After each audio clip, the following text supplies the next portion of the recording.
오늘 말씀 제목은 내가 복되고 형통하리로다 라는 제목을 가지고 함께 말씀을 나누고자 합니다.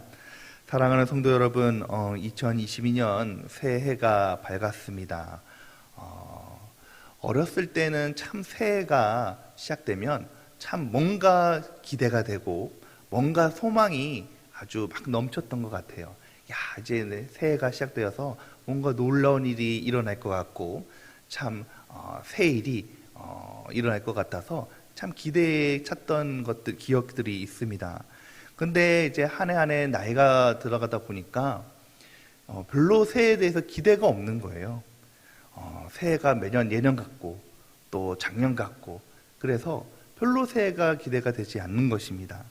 근데 여러분, 우리 믿는 모든 성도들에게는 새해가 소망이고 또 새해의 소망과 새해 일을 행하실 하나님을 일들을 기대하며 보내는 날들이 되기를 주님의 이름으로 축원드립니다.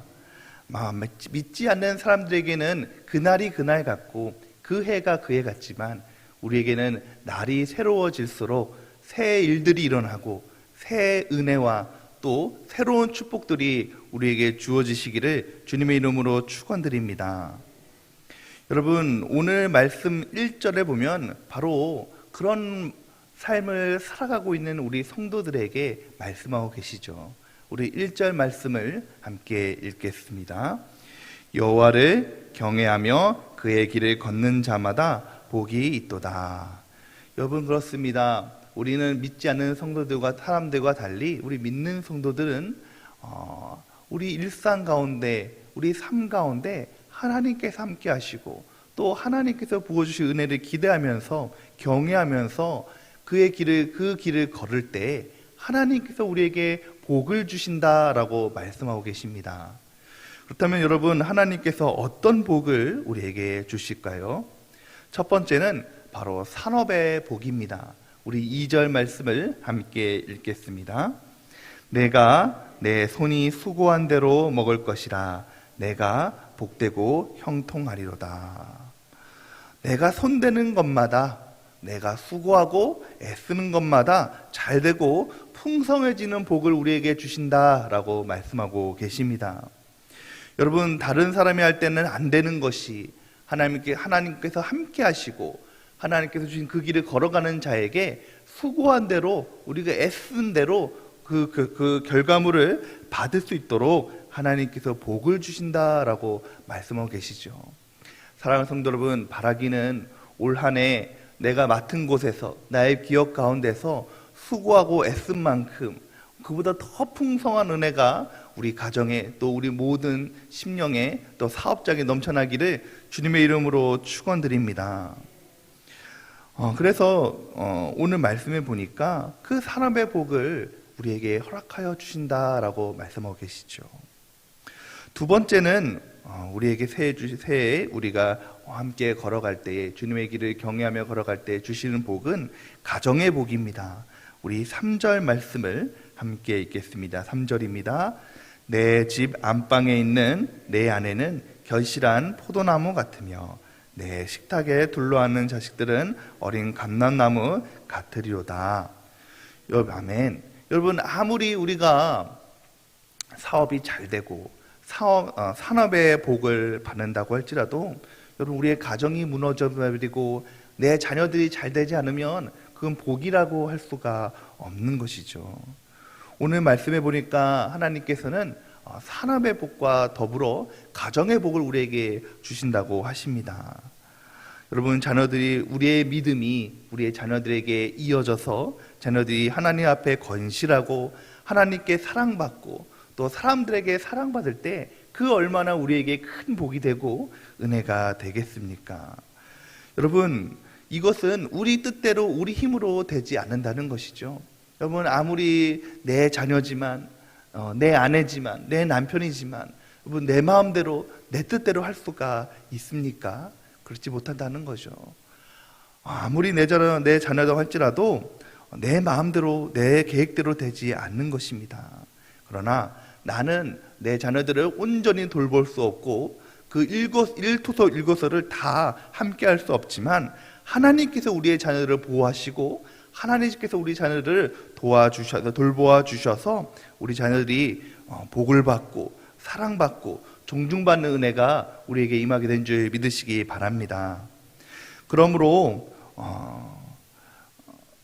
성경에 보면은 이 복이 참 중요한 것이, 성경에 보면 믿음의 사람에도 불구하고 이 가정의 복을 누리지 못하는 사람들이 왕왕 있습니다. 대표적인 사람이 바로 야곱이죠. 여러분, 야곱이 하나님께 얼마나 큰 은혜를 받은 사람입니까? 근데 여러분, 그 가정을 보면요, 야곱의 가정이 그렇게 순조롭고 그렇게 화목하지 못했습니다. 서로 반목하고 아주 어려운 그런 가정이었죠. 뿐만 아니라 하나님께서 가장 사랑하시던 사람이라고 하는 다윗 역시 그렇죠. 여러분, 다윗도 하나님의 사랑을 받고 또 왕의 자리에 오르고 모든 것을 다 가졌지만은 그 아들 압살롬이 아버지를 죽이고자 반역을 일으키고 또 많은 일들이 가정에 불화가 있지 않았습니까? 이처럼 여러분, 가정의 복을 주시는 것은 참으로 은혜로운 복입니다. 여러분, 이러한 복이 오늘 우리 모든 성도들의 가정에게 임하기를 소망합니다. 한 이야기가 있습니다. 한 목사님의 목사님 가정이 믿지 않는 부잣집에 초대되어서 가셨나 봐요. 이 자녀들하고 식사를 하러 이 초대집으로 갔는데, 이제 집에 딱 도착하니까 넓은 정원이 있고 아주 집이 반득하고 멋있는 그런 연못도 있고, 그러니까 이 자녀들이 주눅이 든 거예요. 그래서 동생이 형한테 이렇게 얘기했습니다. 형, 여기 이 집 되게 부자인가 봐. 되게 잘 산다 라고 얘기를 했대요. 그때 형이 이 동생한테 이렇게 했대요. 야, 쫄지 마. 여기 이 집은 잘 사는 게 아니라 그냥 돈이 많은 거야.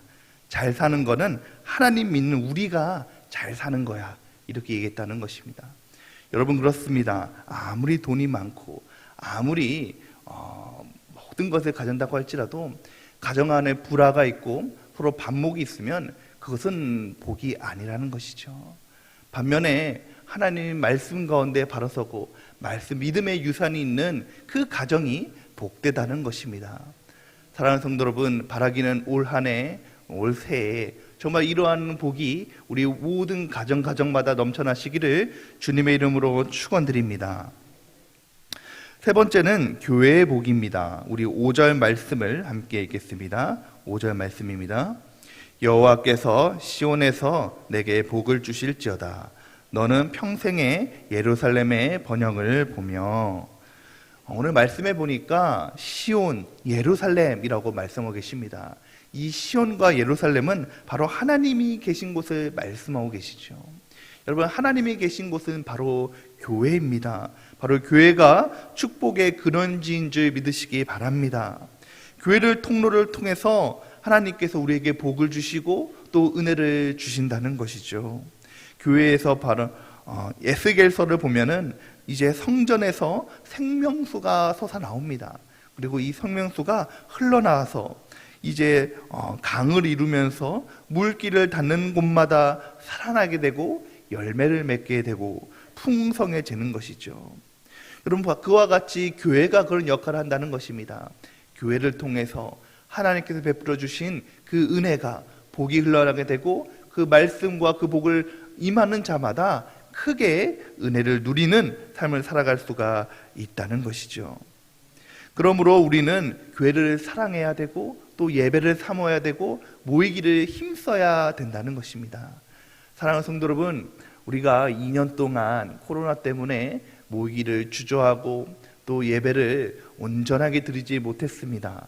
그러나 이제는 다가오는 새해에는 우리의 예배가 회복되어지고 믿음의 다음 새가 회복되어지고 또 주의 사역들이 회복되어져서 온전한 주님의 은혜를 누리는 저 여러분이 되시기를 주님의 이름으로 축원드립니다.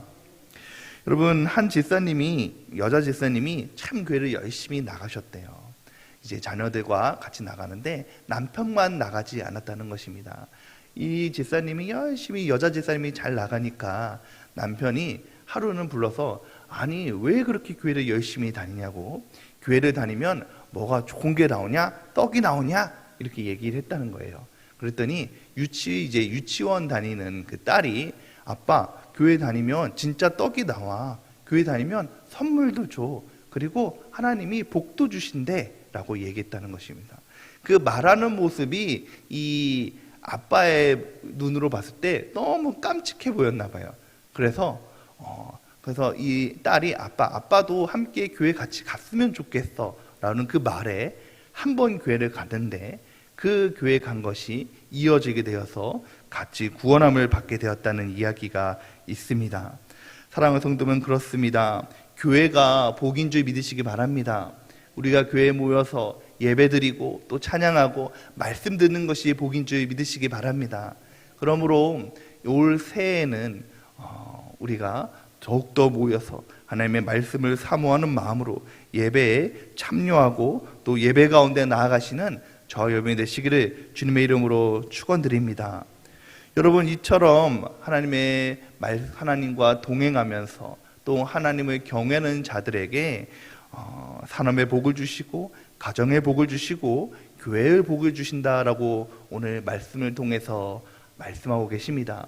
이런 복들이 우리에게 주어지신다라고 하고 있는데, 그럼 이 복을 어떻게 하면 실천적으로 받을 수 있을까라고 말씀을 준비하면서 생각하다가 한 가지 자료를 보았어요. 보니까 형통의 4가지 법칙이라는 것을 보게 되었습니다.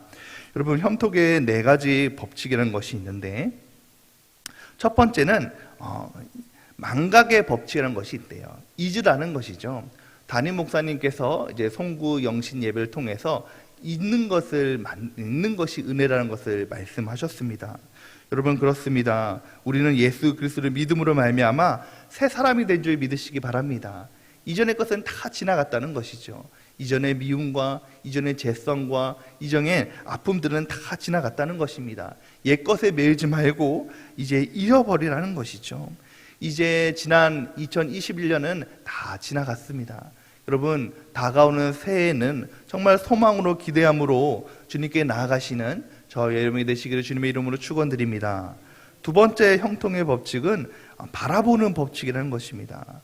무슨 말씀이냐면, 이제 다 잊어버렸다면은 이제 예수님을 바라보라는 것입니다.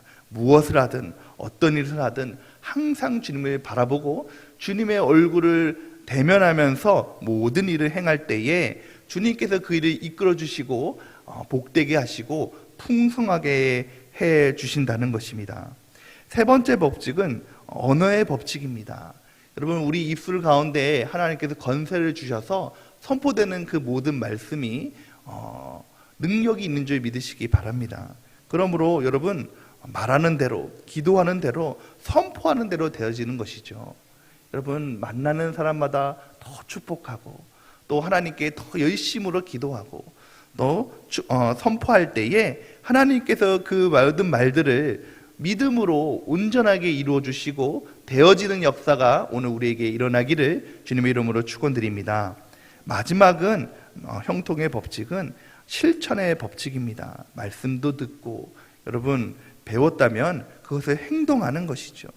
잊고 바라보고 축복하고 또 배운 대로 부지런히 행할 때에 하나님께서 우리 삶 가운데 형통함을 더하여 주신 줄 믿으시기 바랍니다. 여러분, 이처럼 실천적인 4가지 형통의 법칙을 가지고 우리가 하나님을 온전히 바라보고 경외하는 마음으로 올 한 해를 살아갈 때에 하나님께서 오늘 약속하신 그 3가지 복을 다 주시고 우리의 삶을 순조롭게 하시며 우리의 인생을 별이 되도록 인도하심을 믿으시기 바랍니다. 바라기는 이러한 은혜를 누리시는 저와 여러분이 되시기를 주님의 이름으로 온전하게 축원드립니다. 함께 기도하겠습니다.